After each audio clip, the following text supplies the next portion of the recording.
if you have a commercial pilot certificate, are you able to accomplish this goal? No, it's not possible, correct? So, there must be a step that comes before this, right? When you go to talk to a lot of the flight schools, they will tell you, oh, well, you come to me, you can be an airline pilot, or we will teach you to be a pilot. You can get your certificate. Maybe you only need to be with us for 8 months, 9 months, and you can get your certificate. They are not lying to you. That is the truth. But almost any school can do that for you. Okay? What you need to think about is what is the course from you with zero experience to be here, right? Let's talk about some of the other requirements to be a captain at China Airlines or other airlines. All right?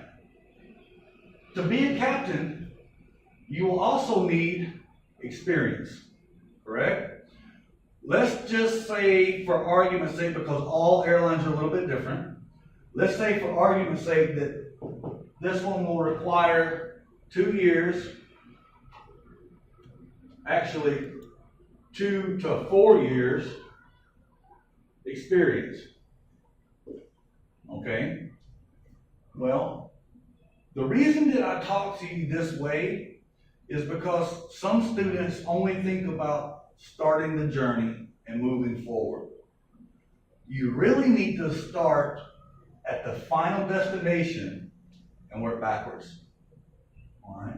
So, how are you going to get that 2 to 4 years experience? We talk about that in a minute. What else are some of the requirements that you're going to have to be a captain at China Airlines or another airline? Your English skills will have to be excellent, right?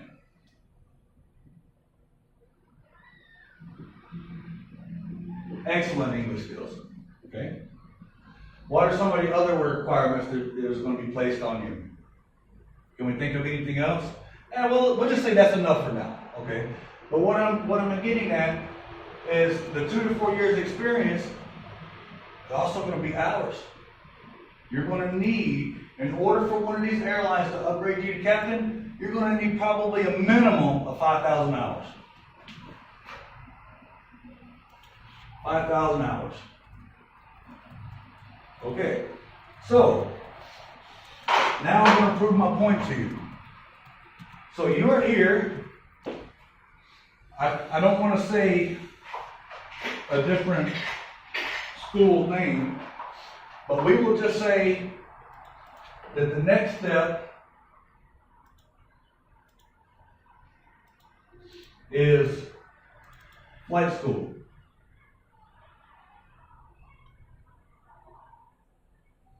All right?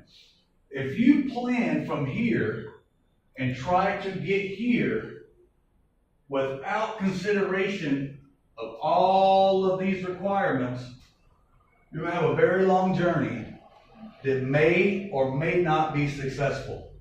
That's the truth.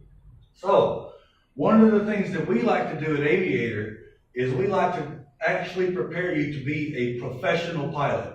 All right? So how does that happen? Well, when these schools are telling you to come to flight school, there's a couple choices. One of those choices will be M1 visa. Some of the other will be F1 visa, right? When you're first starting and you're moving forward, this decision is perhaps something that you don't understand so well. You know, is how important is M1 versus F1? All right, do you know? Maybe a little. Longer time. Stay in America for a longer time. Teacher. Second? I just heard the teacher say the F1 can stay longer. That's correct. That's 100% correct. That you can stay in America a little bit longer as a teacher. All right. So let's say that you start out on this journey like this, and you start trying to climb to here. What is your next direction?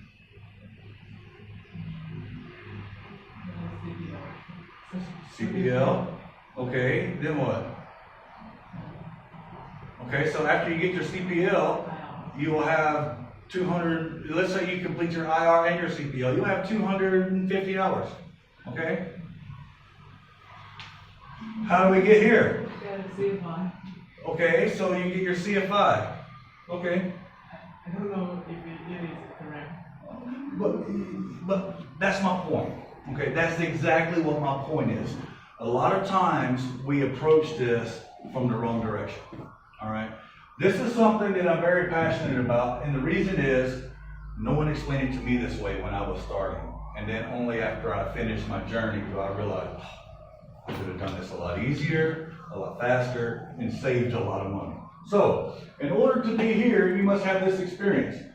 So, let's just say right here, you must be, before you are a captain, first officer, correct? So we just say first officer. In order to be a first officer, what would be the requirements? Let's see. Maybe you have to have the ATPL, correct? You're going to have minimum of 1,500 hours, correct? You're going to have English.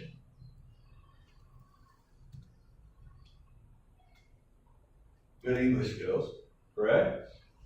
So now we know that this is a step prior to reaching here.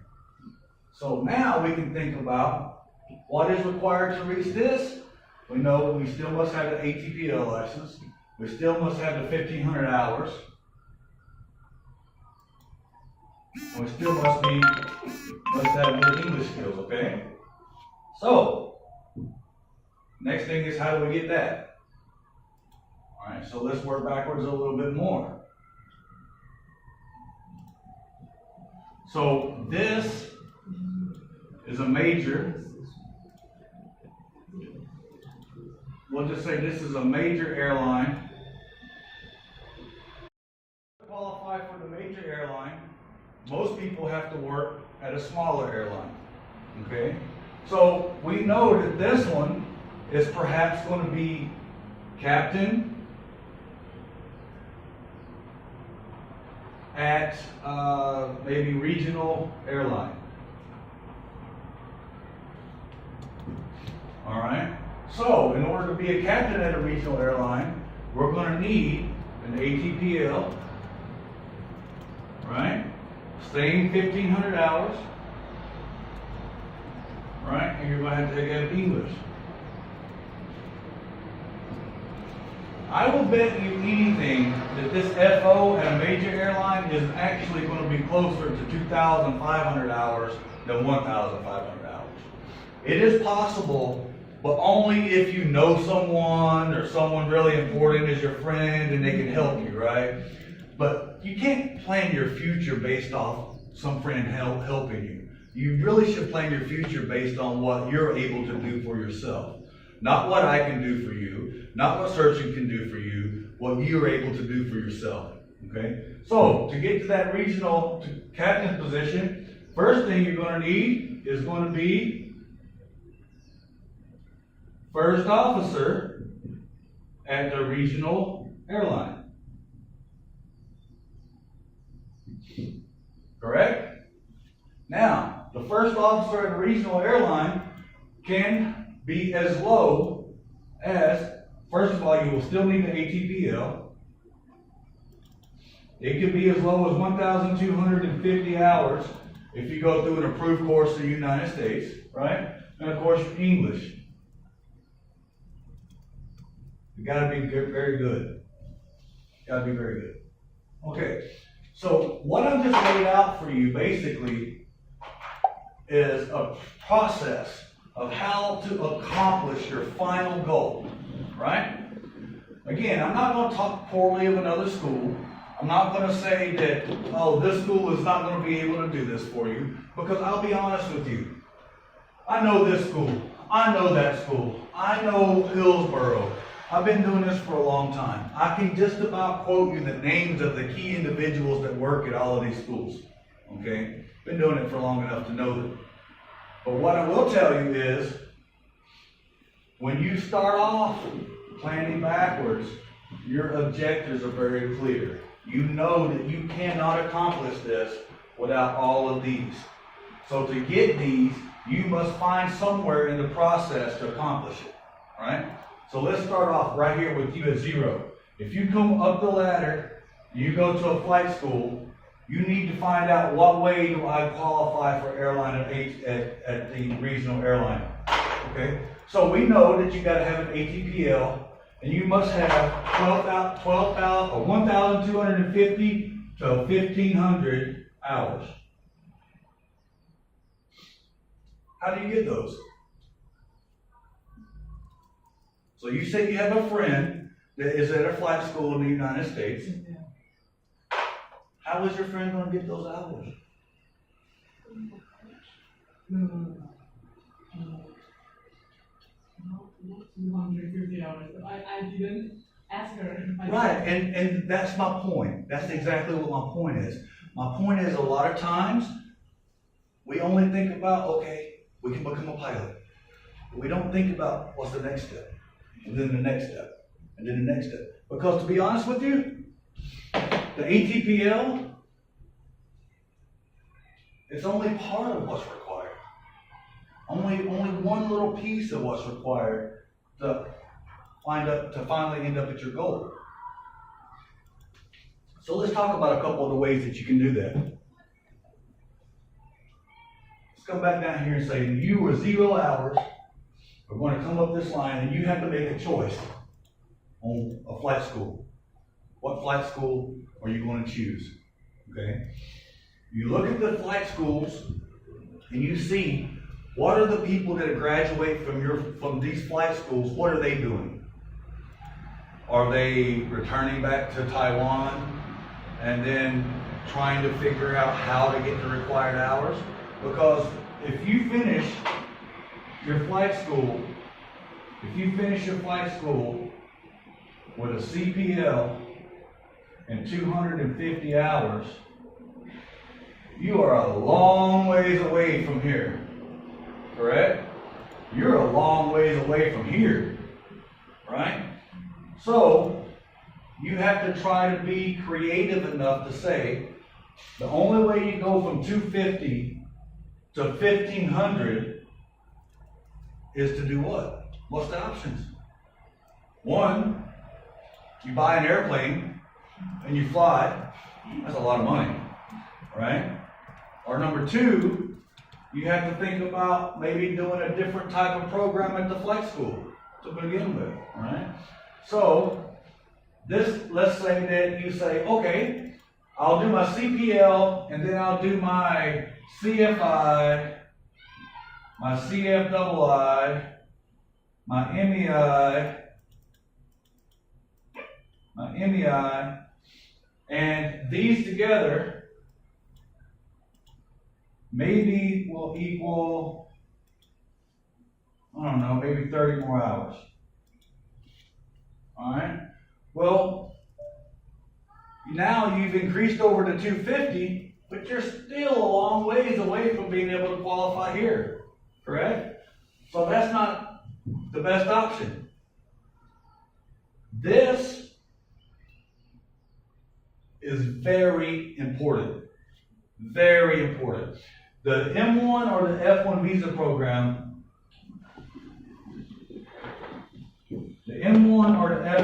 program, could be the single most important decision that you're going to make when you're choosing a flight school. All right? Here's why. If you go with the M1 visa program, all you can do is the CPL, the CFI, the CFII, and the MEI. If you go with the F1 program, you can do your CPL, your CFI, your II, your MEI. You can do an AA degree. You can do a BA degree. you can do CPT, you can do OPT, you qualify for the restricted ATP. So now you're actually starting to prepare yourself for this next position, right? Any good school that has the F1 visa program will also have an airline partnership. Some people work with different airlines, but some of them are Envoy, some of them are SkyWest. Now, are you aware or familiar with any of these airlines or any of the programs that they're doing? Anyone? No? So for example, let me explain to you. For my school, Aviator College, we offer an associate's degree. All right, so not only are you going to a flight school and getting a pilot's license, you will have a degree that says you have completed this course and graduated and have the degree in aviation science and technology. A little bit different than just having a pilot certificate. You'll be looked at way, it'll be way more in your favor than it would be with someone without one, okay? The BA degree, so to get a bachelor's, can't really speak too much about this, but I will tell you this much. If you come to my school, you can leave the United States with a bachelor's degree. That's about all I can tell you until January. Okay? After January, maybe I can make some formal announcement. But I will be able to tell you this. Anyone that comes to my school today will be able to leave my school with a bachelor's degree if they enroll in our degree program. Okay? With that, you will be able to do CPT and OPT. What this means is practical training, okay? So that it comes in two phases, which will allow you a couple of options. One option is you will become a flight instructor, you will work for my flight school. So we will put you through this program. We will standardize you in the training techniques that we use. We will put you out on the flight line, give you 4 or 5 students, let you start teaching those students under our supervision and our direction, and then you will be getting paid. I will pay you instead of you paying someone else to fly the airplanes, okay? Now, that has a few benefits. Number one, you will learn more being a flight instructor in the first year that you're a flight instructor than you will the entire time you are training to be a pilot. That's the truth. And the reason is, some people will find things very simple, some people will find them very complicated. So when you are working with a student, you will have to work on things that maybe were very easy for you, but maybe your student has a difficult time with it. So you will have to find ways to teach that student. And by doing that, it will make you a better pilot, because you will be able to, you'll do more research. It will be much, much better for you. I learned more in my first 500 hours of dual given as a flight instructor than I probably did the entire time that I was training, the entire time. Okay, so that's really helpful. Okay, once you do this, if you study hard, you pass all of your flight exams on the first attempt, you will qualify to be considered by one of the partner airlines as a first officer at their airline. Okay? So even though you are a Taiwanese citizen, because we have partnerships with our airlines, and there's other schools that have this same type of partnership, but because we have partnerships with our airlines and you trained at our school, you will qualify for a 1,250 hour ATPL certificate. Okay? That ATPL certificate will be faster for you to obtain. 250 hours is a long time. That's a lot of flight time, right? So if you qualify for it there, and then you qualify for this earlier. you qualify for this earlier, it makes it faster for you to get captain at that regional airline. And then once you become captain of that regional airline, now to get to this point is only one more 1,000 hours working, right? And then from that point to this point becomes a lot easier, much, much easier. So we can, and I know this looks like a big mess now that I look at it. Not so neat, but anyway, my whole point here is for an airline career, that's not an option. It really isn't. There's no way that you're going to be able to attain the flight time necessary to qualify for an airline, to gain the experience, unless you're an airline sponsored cadet. So unless China Airlines or EVA Airlines or some other airline is going to pay for your training because they want you to work for them, it is almost, not impossible, but almost impossible for you to reach this if you go to the U.S. on an M1 visa program. Almost. Not totally, but almost. Okay? Now, there is some options. You can do an M1 program, and then you can come back and decide that I will see what's available, and then that's perhaps nothing available the way you want. So then maybe you have to say, okay, well, I'll go back and do my CFI, my double I, my MEI, but now time has passed, right? Maybe some of the skill you don't remember so much. Now, remember, time is money. I should write that in red letter right here because this is so important.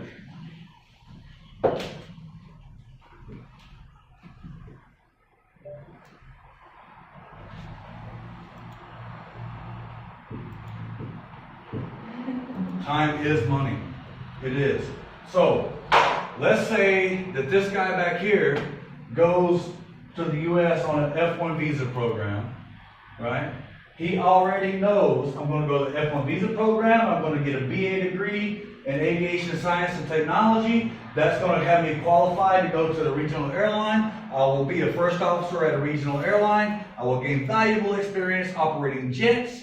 All right, and then when I finish that, then hopefully I will have an opportunity to upgrade to captain.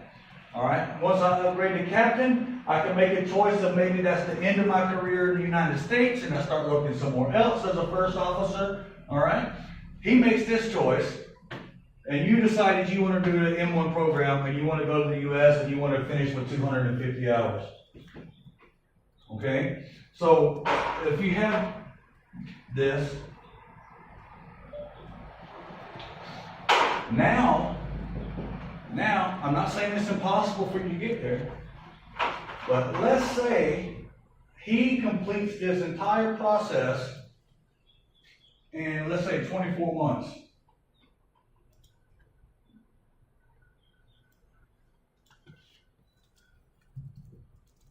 So if he does it in 24 months, you do this, and he does this entire process in 24 months, right?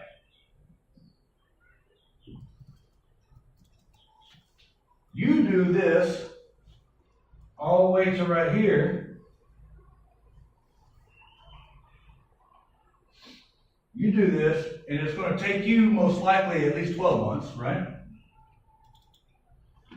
And by the way, if he's going to do the BA degree, it's not possible to do it in 24 months. If he's going to do the BA degree, it's going to be 24, it's going to be actually 36 months. All right? That's fast. Most schools are 4 years to get the BA degree. We're able to do it in 36 months because I'm not supposed to talk about that yet, but I know. We're going to be able to get you your degree faster because we do not take summer break. Okay? You're eligible to take the summer break, but we don't do this. You can take a leave of absence, but it's not required. Okay? So you're going to be able to get there faster with us. Okay? Anyway, my whole point is from this point to here is a huge gap. All right? You've got 1 year in your training to get here. All right? This one, has continued on with the plan. Every day past this 12 months, he is gaining seniority on you at the airline. So let's say that you all end up eventually working at the same airline, right? He would have joined the airline 1 year prior to you, because there's no way that you're going to catch up from 250 hours all the way to the 1,500 hours that's required, right? That's a lot of time. You would have to fly how many hours a day? Don't worry, I have calculated. All right. So if you have to have the 1,500 hours, right, and you already have the 250 hours, then you got 1,250 hours to complete that, right? So let's just say that you try to catch up and you try to do it in a year, right? So that would be flying.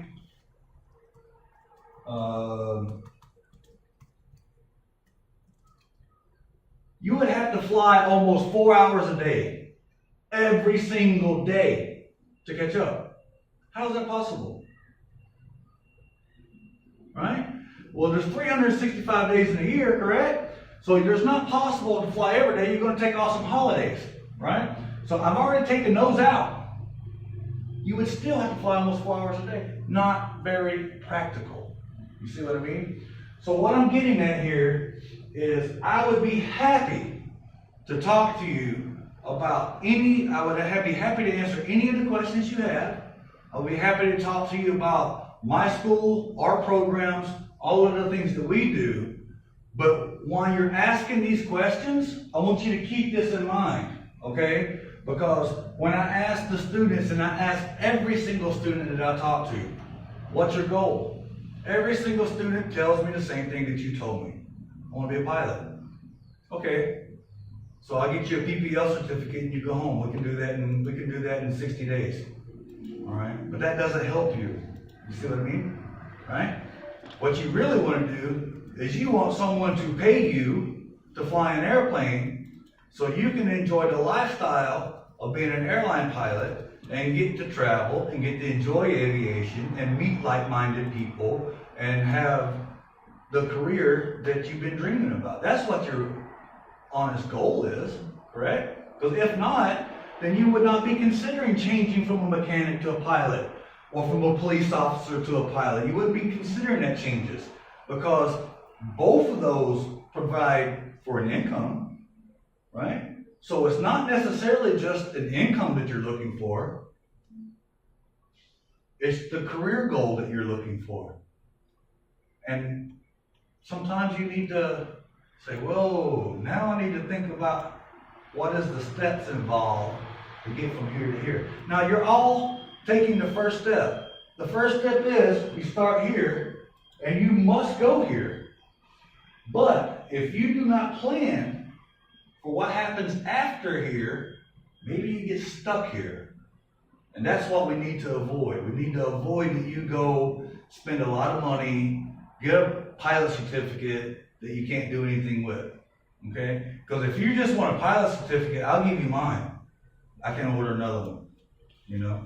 But it's not going to help you. That's my whole point. It's just having a pilot certificate is not very helpful. I promise you. I have a piece of plastic right here. And what would happen if you go to the United States and you get 200 hours of flight time is you will have a piece of plastic. And that's all. So if I give you that piece of plastic today, there's nothing you can do with it. You see what I mean? You get my point, right? Nothing you can do with it. Right? Well, I can do something with this one, so I want it back. Okay? So now, I'll quit talking long enough to take a drink of my drink, maybe have a seat, and maybe now let's talk about some real questions, okay?